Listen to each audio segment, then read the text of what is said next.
Rail मंत्री अश्विनी वैष्णव हमारे साथ जुड़ गए हैं और डिजिटल इंडिया का भी एक बहुत बड़ा हॉल यहां पर इंटरनेशनल मीडिया सेंटर में लगा हुआ है। इसी के साथ कल्चरल कॉरिडोर है और आज सबसे यही चर्चा हो रही है कि पहले ही दिन G20 समिट में हम न्यू दिल्ली लीडर्स डिक्लेरेशन सामने लाने में कामयाब हो गए हैं। मंत्री जी, बहुत स्वागत है आपका आज तक पर। मेरा पहला प्रश्न आपसे यही है कि कूटनीति के तौर पर भारत के बढ़ते कद के दौर पर प्रधानमंत्री नरेंद्र मोदी के जो निजी तौर पर रिश्ते हैं तमाम देशों के साथ, इन सब के मद्देनजर न्यू दिल्ली लीडर्स डिक्लेरेशन का बीते दिन आना किस तरह से देख रही है आपकी सरकार, किस तरह से इसे देख रहे हैं आप? अगर आज दुनिया का जियोपॉलिटिकल सिनेरियो अगर हम देखें, बहुत सारे डिविजन्स हैं, बहुत सारे डिसकनेक्शंस हैं। ऐसी सिचुएशन है कि कोई भी एक देश दूसरे देश की बात मानने के लिए तैयार नहीं है। ऐसी परिस्थितियों में आज प्रधानमंत्री श्री नरेंद्र मोदी जी को एक ऐसे लीडर की तरह दुनिया भर में देखा जा रहा है जिनकी बात को सुना जाए, जिनकी बात को विश्वास किया जाए और एक स्टेट्समैन के तौर पे देखा जा रहा है। इसीलिए न्यू दिल्ली डिक्लेरेशन G20 के समिट से एक दिन पहले ही तय हो गया, जिसमें सभी ने सहमति जताई। भारत का जो व्यू पॉइंट है उसके ऊपर सहमति जताई। प्रधानमंत्री जी का जो विजन है, सबका साथ सबका विकास सबका विश्वास, इस विजन पे सहमति जताई। ये इसका दुनिया में इतना बड़ा महत्वपूर्ण है आज की जियोपॉलिटिकल सिचुएशन में कि विश्व भर में मोदी जी को एक ऐसा स्टेट्समैन की तरह देखा जा रहा है जिनकी बात को हर कोई विश्वास करे, सुने और समझे और उसको स्वीकार करे। जी देखिए अश्विनी जी, ये चर्चा बहुत ज्यादा थी क्योंकि इस समिट के इर्द गिर्द बहुत ज्यादा स्केप्टिसिज्म भी था, सस्पिशन भी था। लोगों को ये लग रहा था कि बहुत मुश्किल होगा कंसेंसस पर पहुंचना। एक तो कोविड की मारामारी, उसके बाद से उस महामारी के बाद हमने देखा कैसे रूस यूक्रेन की जंग हुई और जब G20 का ये विमान उड़ा तो सबने कहा मौसम बहुत खराब है, आप कुर्सी की पेटी बांध लीजिए, बहुत मुश्किल होगा सेफ लैंडिंग करना किसी कंसेंसस के साथ। लेकिन इस डिक्लेरेशन के आने के बाद 3-4 मोटे प्रश्न जो भारत में पूछे जाएंगे वो ये है कि भारत को क्या मिला। तो अगर मैं बतौर मंत्री आपसे पूछूं, भारत सरकार के मंत्री के तौर पर, भारत को इसमें क्या हासिल हुआ इस डिक्लेरेशन, इस समिट के जरिए? मैं आपको 3 एग्जाम्पल देना चाहूंगा। सबसे पहला DPI का एग्जाम्पल। प्रधानमंत्री जी के डिजिटल इंडिया प्रोग्राम को जब PM साहब ने 2015 में लॉन्च किया था तो इसी तरह के क्वेश्चन पूछे जाते थे कि इससे क्या होगा। आज आप देखिए, हमारे गरीब से गरीब परिवार में, वंचित वर्गों में हर जगह आज हाथ में टेक्नोलॉजी होने से एक एम्पावरमेंट आया है, एक इंक्लूजन हुआ है, फाइनेंशियल सिस्टम से जुड़े नई अपॉर्चुनिटीज मिल रही है। अब सारी दुनिया इसको एक्सेप्ट कर रही है कि भारत का डिजिटल इंडिया का DPI का जो इंडिया स्टैक है उसको विश्व भर में इसका उपयोग किया जा सकता है। डेवलप्ड कंट्रीज में और इमर्जिंग कंट्रीज में, हर एक तरह के देश में, हर एक इकोनॉमी में इसकी एक्सेप्टेंस है, पहला।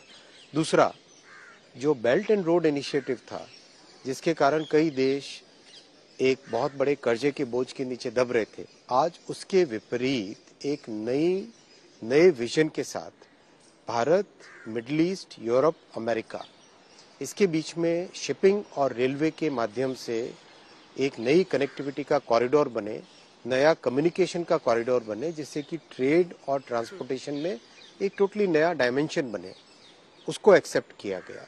तीसरा, भारत को टेक्नोलॉजी डेवलपर की तरह एक्सेप्ट किया गया है। आप सोचिए कितना बड़ा माइंडसेट में चेंज है।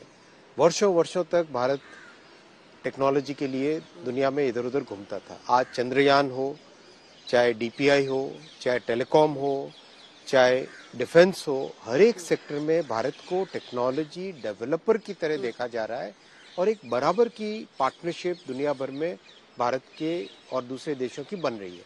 तो G20 के इस समिट में इन सब चीजों को जब रिकॉग्निशन मिला, एक्सेप्टेंस मिली, तो उससे आने वाले कई वर्षों तक इसका देश को बेनिफिट मिलेगा। नए इन्वेस्टमेंट्स आएंगे, जितनी भी मल्टीलैटरल फाइनेंसिंग बॉडीज हो, फंड्स हो, उन सब में भारत की आवाज को एक नई पहचान मिलेगी। इन्वेस्टमेंट आने से नई फैक्ट्रीज बनेंगी, रोजगार मिलेगा, मेक इन इंडिया को बढ़ावा मिलेगा। आप देखिए ना, जब एप्पल का iPhone 15 बनता है भारत में, तो दुनिया में आप कहीं भी जाए, लोग कहते हैं अरे यार, जब एप्पल का आईफोन 15 बन सकता है तो कुछ भी बनाया जा सकता है। ये जो कॉन्फिडेंस दुनिया का भारत पे बना है, G20 दिल्ली डिक्लेरेशन और उसमें जो मुद्दे एक्सेप्ट किए गए, वो सब इसका एक ओवरऑल कंप्लीट पिक्चर है। ठीक है, आपने उदाहरण के साथ बताया क्या क्या फायदे होने वाले हैं, लेकिन इस G20 समिट के साइडलाइंस पे बहुत सारी बायलैटरल्स भी हुई। तो 4 बड़े मुल्क मैं चुनकर उठाती हूँ, जिसमें अमेरिका के साथ पहले ही दिन जो बाइडेन जब आए तो वो सीधा लोक कल्याण मार्ग गए, वहां पर एक द्विपक्षीय बातचीत हुई।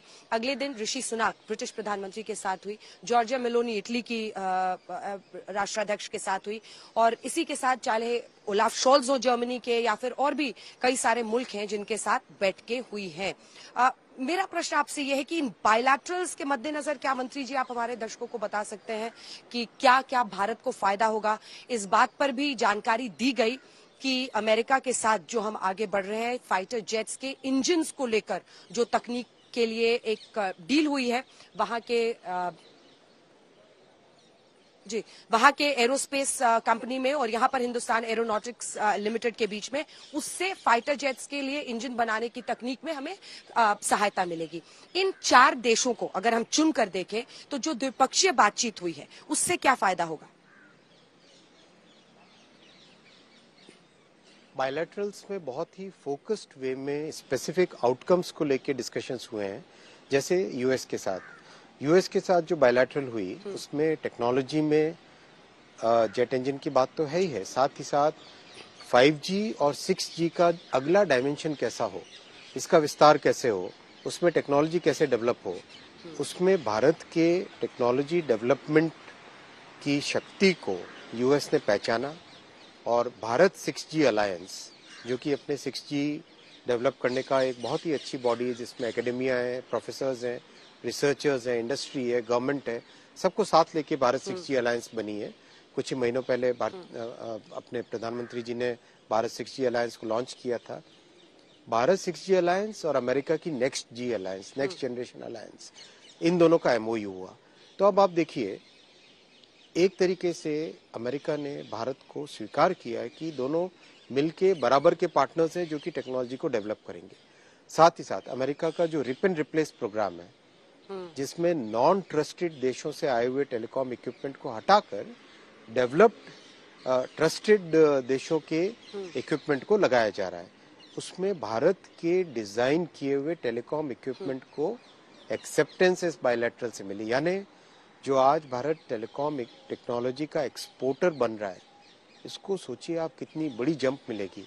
ऑलरेडी 6000 करोड़ के आसपास का एक्सपोर्ट हो रहा है, ये 2-3 गुना बढ़ जाएगा इस बायलैटरल के माध्यम से। इसी तरह से इटली के साथ इस बायलैटरल के कारण जो भारत मिडिल ईस्ट यूरोप, ये जो रेल और शिपिंग का कॉरिडोर बनेगा, इस कॉरिडोर में इटली ने बेल्ट एंड रोड से हटकर भारत के साथ जुड़े हुए इस कॉरिडोर को एक्सेप्ट किया। ये एक बहुत बड़ी अपॉर्चुनिटी इससे निकलेगी। भारत की कंपनीज इन सब प्रोजेक्ट्स पे काम करेगी, भारत के इंजीनियर्स इनको डिजाइन करेंगे, रेलवे की टेक्नोलॉजी को एक्सपोर्ट करने का एक हमको नया मार्केट मिलेगा। तो ये ऐसी उपलब्धियां हैं जिसके कारण देश में कई वर्षों तक बेनिफिट मिलेगा। डिजिटल क्षेत्र के लिए मुझे लगा था मैं अंत में आपसे प्रश्न करूंगी 6G को लेकर, लेकिन इसी के साथ जॉर्जिया मेलोनी, अगर मैं सही हूं तो यूरोप के कुछ देशों ने, जिसका आपने पहले भी जिक्र किया, जो हमने डिजिटल पब्लिक इंफ्रास्ट्रक्चर देश में क्रिएट किया है, उसके मियर साइज को और एफिशिएंसी को देखकर विश्व में कई देश चाह रहे हैं कि उसको किस तरह से वो भी अपनाए आने वाले वक्त में। क्या इस बारे में भी कुछ आगे बातचीत हुई है? और इसी से प्रश्न का अगला हिस्सा है कि सऊदी अरब के क्राउन प्रिंस को, अगर मैं सही हूं तो आप ही ने, मोहम्मद बिन सलमान को आपने उनका स्वागत किया था और वो अभी ठहर रहे हैं स्टेट विजिट के लिए, उनसे भी द्विपक्षीय बातचीत होनी है।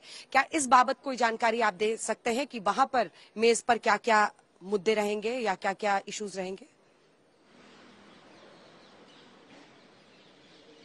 2 प्रश्न आपके। पहला मैं DPI की बात करूंगा। डिजिटल इंडिया 2015 में लॉन्च हुआ था। इसका जो रिजल्ट दुनिया ने देखा, अब दुनिया में हर जगह इच्छा है, आग्रह है कि डिजिटल इंडिया के बेनिफिट्स को उनके देशों में भी लगाया जाए। अब मान लीजिए यूरोप के किसी देश में भारत के डिजिटल इंडिया के स्टैक को लगाना है, तो इसके लिए क्या चाहिए? इसके लिए चाहिए सबसे पहले कॉमन स्टैंडर्ड्स, दूसरा इम्प्लीमेंटेशन करने के लिए एक व्यवस्था, तीसरा कौन सी भारत की कंपनीज जाके वहां पे डिजिटल इंडिया को लगाएंगी, चौथा प्राइवेसी के जो नियम उनके हैं और हमारे हैं उसमें कैसे तारतम्य बने। तो इन सब चीजों को ध्यान में रखते हुए एक बहुत ही clear framework for developing systems for taking DPI to the world, ये फ्रेमवर्क G20 के दौरान एक्सेप्ट हुआ और वन फ्यूचर अलायंस बनी, जिसके माध्यम से दुनिया के कई देश जो डिजिटल इंडिया के इंडिया स्टैक को एक्सेप्ट करना चाहते हैं, इम्प्लीमेंट करना चाहते हैं, उनके लिए एक नया रोड मैप तैयार होगा। ये जब डिजिटल इंडिया पीएम साहब ने लॉन्च किया था तो मुझे याद है चिदम्बरम साहब ने कहा था कि कहाँ डिजिटल इंडिया की जरूरत है, कौन खरीदेगा, मोबाइल फोन से कोई आलू खरीदता है, कोई मोबाइल फोन से कोई सब्जियां खरीदता है। आज देखिए बड़े बड़े विकसित देश जैसे जापान, वो लोग भी अपने भारत में बनी हुई टेक्नोलॉजी को एक्सेप्ट करना चाहते हैं, उसको अपने देश में लगाना चाहते हैं। ये इतनी बड़ी उपलब्धि है, इससे कितनी नई अपॉर्चुनिटीज मिलेगी हमारे स्टार्टअप्स को। सोचिए भारत का एक स्टार्टअप कल यूरोप के किसी देश में सारी फाइनेंशियल सर्विसेज दे रहा होगा, कितनी बड़ी उपलब्धि है ये विजन और उसको इम्प्लीमेंट करने का जो जज्बा है, उस जज्बे को दुनिया ने स्वीकार किया है। आपका दूसरा प्रश्न सऊदी अरेबिया के साथ है। सऊदी अरेबिया भारत के साथ एक स्ट्रैटेजिक रिलेशनशिप में, ये स्ट्रैटेजिक रिलेशनशिप के कई सारे डायमेंशंस हैं। एनर्जी एक इसका बहुत बड़ा हिस्सा है, ग्रीन डेवलपमेंट बहुत बड़ा हिस्सा है, डिजिटल टेक्नोलॉजीज को डेवलप करना और एक्सेप्ट करना बहुत बड़ा हिस्सा है, और अब उसमें एक नया आयाम जुड़ा है, भारत, मिडिल ईस्ट, यूरोप और यूएस का शिपिंग एंड रेल कॉरिडोर। इसमें सऊदी अरेबिया की भूमिका बहुत बड़ी होगी, क्योंकि भारत के वेस्ट कोस्ट के जो पोर्ट्स हैं, गुजरात से लेके महाराष्ट्र से लेके आगे कर्नाटका और केरल, वेस्ट कोस्ट के जो पोर्ट्स हैं, इन पोर्ट्स से मिडिल ईस्ट के पोर्ट्स तक शिपिंग, और उसके बाद में मिडिल ईस्ट में बहुत बड़ी भूमिका यूएई और सऊदी अरेबिया की रहेगी, जिसमें रेलवे कॉरिडोर बनेगा, आगे जॉर्डन के बाद में यूरोप। तो ये रेलवे का एक कॉरिडोर बनेगा, जिस कॉरिडोर से यूरोप और भारत के बीच में और मिडिल ईस्ट और भारत के बीच में टोटली एक नया डायमेंशन क्रिएट होगा ट्रेड और ट्रांसपोर्टेशन का। तो ये सऊदी अरेबिया के साथ बातचीत का एक महत्वपूर्ण क्या इस इकोनॉमिक कॉरिडोर के लिए ये जो रेल कॉरिडोर और इकोनॉमिक कॉरिडोर बताया जा रहा है इंडिया, मिडिल ईस्ट, यूरोप का, इसके लिए क्या कोई डेडलाइन, कुछ टाइमलाइन, कुछ प्लानिंग किस स्टेज पर है? मेरे ख्याल से बेहतर रहेगा इसे फ्रेम करना, किस स्टेज पर है? अभी सिर्फ इनिशिएशन का ऐलान हुआ है माने, या टीम सेटअप कर दी गई है जो टाइमलाइन और टाइमबद्ध तरीके से इसको लेआउट करेंगी? ये बहुत ही कॉम्प्लेक्स प्रोग्राम है। देखिए, रेलवे में कॉमन स्टैंडर्ड्स पे लाना एक बहुत बड़ा काम होता है।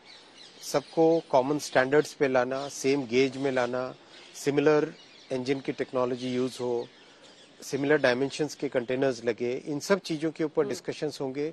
कई इंपॉर्टेंट टेक्निकल पॉइंट्स हैं जो कि आउटलाइन किए जा चुके हैं, कुछ प्रिलिमिनरी अलाइनमेंट्स बन चुके हैं, अलाइनमेंट्स फाइनल करना और कंप्लीट एक सीमलेस ट्रांसपोर्टेशन हो सके उस लेवल तक पहुंचना, इसमें बहुत सारा काम लगेगा। और इसमें एक क्लैरिटी, एक स्पष्टता आ गई है, जिस स्पष्टता से आगे बढ़ेंगे। अश्विनी वैष्णव जी, आप आज तक पर हमारे साथ आए, आपने इस डिक्लेरेशन को लेकर, G20 समिट को लेकर तमाम सवालों के जवाब दिए। बहुत बहुत धन्यवाद आपका आज तक पर हमारे साथ जुड़ने के लिए।